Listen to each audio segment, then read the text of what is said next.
Radio. Rock you. I'm honored to be sitting here with Clarence Clemons. Hi. And I am with Steve Smith from Steve Smith and the Nakeds. You guys are going to be performing tonight at BB King's. Tonight we're going to be at BB King's in New York City with Steve Smith and the Nakeds, featuring our big friend and our good friend Clarence Clemons. The show starts around 8 o'clock, so you got to come down early and get tickets early. So there you go. You know, you better hurry and get tickets because they're going to be going pretty fast, I think. You two have been close friends and co-workers in the music industry for a while, recording a lot together.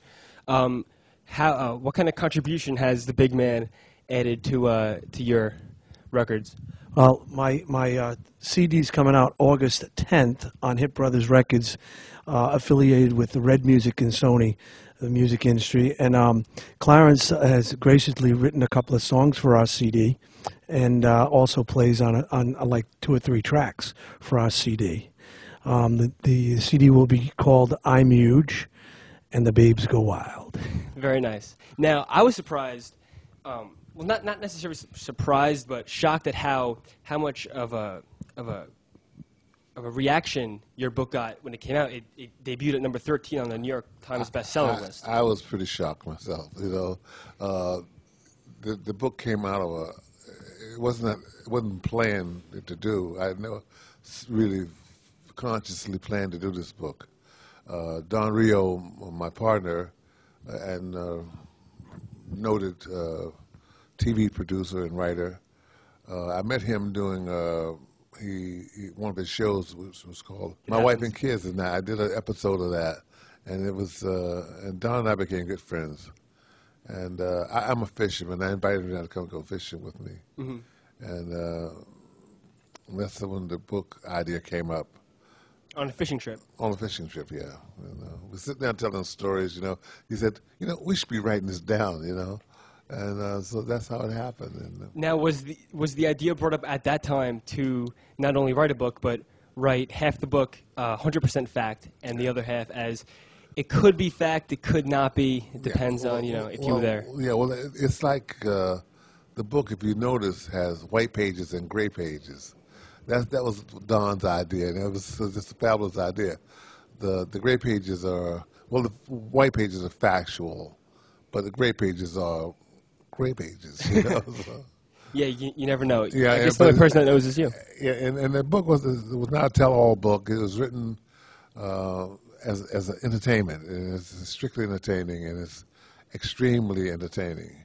There were a lot of stories in there that I really enjoyed, especially the short story about Sing Sing Prison. Oh, that's a true story. Now that was in the white pages. Yeah, it was in the white pages, and that's what took me by surprise, that this actually happened. Yeah. You know, and you called it the greatest one-song gig of all time.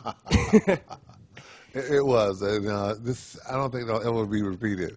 It was just one song, I guess, for about 45 minutes. One song for 40, because when you got there, all the equipment just blew up. What happened, I don't know whether it was a power surge or whatever happened, all our equipment blew up. And here we are standing in front of the stage, in front of all these murderers and killers and rapists, and so, you know, we had to come with some idea. Something's got to happen, or else we're all going to die here right now.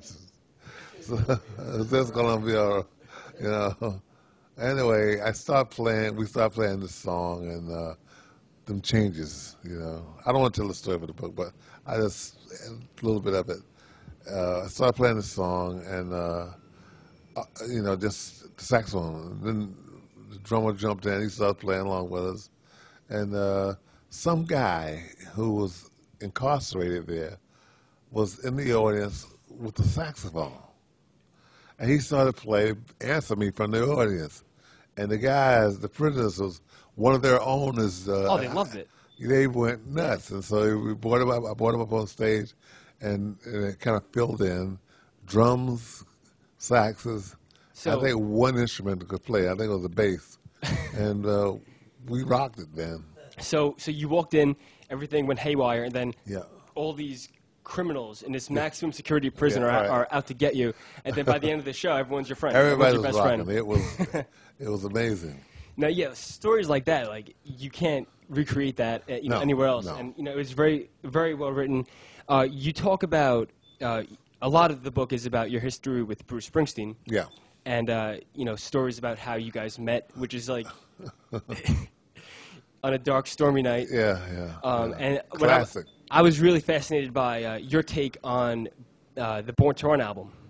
About how long it took and what your point of view was during that process. Yeah, it was, that was a great growing process, and it took so long, and so many things happened, and we all grew a lot during that period of waiting and not knowing what was happening, but the faith that we knew it would happen. Mm-hmm. We never lost the faith of knowing that this would happen and things would work out. But it was crazy. It must have been. I could have only imagined being part of that. And I was going to ask you towards the end, but I don't think there's a need to even ask it, what your favorite sax solo is. Oh, well, most people would think it would be Jungle Land. But, it's not? It's not Jungle Land. Okay. No, I don't know. I haven't done my favorite sax solo Okay. yet. Okay. So, but it's Jungle Land was a great learning process for Bruce and I, because there was 16 hours of standing in front of a microphone. Right. 16 hours. And it felt like an hour. It went so fast. I don't even think I went to the bathroom in that 16 hours. Really? 8. We stood there and we grind out every note. We just sit there and went through the thing.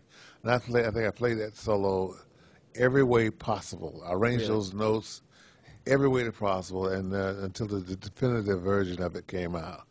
And we both learned a lot about each other during that period, and that's when our relationship really locked in, and we became great artists and admirers of each other, because his determination to get that done and my determination to make it happen, and that goes through our music and it's through our lives, so that was the birth of a lot of things. And would you consider that that when you finished that album and or even just Jungle Land, hearing your solo after the finished product, after you heard it? I know you said that Bruce wasn't happy with the final product of the album, but did you feel like after it was done that you finally made it, you could finally take the world off your shoulders? Well, I felt like, damn, it's over. Yeah. But we never had a chance to sit down and glow, because the guys were sitting in the car waiting to go to our first gig right after I finished that solo. So right after the solo, we ran downstairs, got in the car, drove off to this gig, and so we never had time to think about what we had just done or how long it was, or it was just amazing. But it was kind of funny. He looked at me and says, "Do you know how long we've been standing here?" I said, "I don't know, a couple of hours." Yeah. But it went magically. It went so fast, and it was actually 16 hours of just thinking that outside your body. It was an out-of-body experience of rearranging this song, rearranging the solo, feeling different ways it could have gone, could have done this, could have done that. But to make it perfect, it took that long to really make it perfect. And I think we accomplished that. Slow and steady wins the race. Yeah. If you want to pick up Clarence's book, you can get it anywhere, Barnes & Noble, Amazon, all that. It's called Big Man. And tonight, he is signing copies, Big Man, at his show at B.B. King's with Steve Smith and the Nakeds. And what time are you guys going on? 8 o'clock. 8 o'clock. And what can we expect in tonight's show? Well, the show will be the Nakeds, which my band is a 10-piece rhythm and blues band. And what we normally do is we work together. The band plays, we play some of our material, then we do Clarence's material. So it's a really, really good show. And, it's a real integration of both our music. We've been working together since 1980, and he's graced us with a lot of great shows and with some material that we could use for our CD that's going to be coming out on August 10th. Again, just one last time tonight, B.B. King's, Steve Smith and the Nakeds with Clarence Clemons. Yay! And after the show, Clarence will be signing copies of his book, Big Man. Clarence Clemons, Steve Smith, thank you guys very much. Thank you so much. Thanks for you. having us. Thanks for having us here.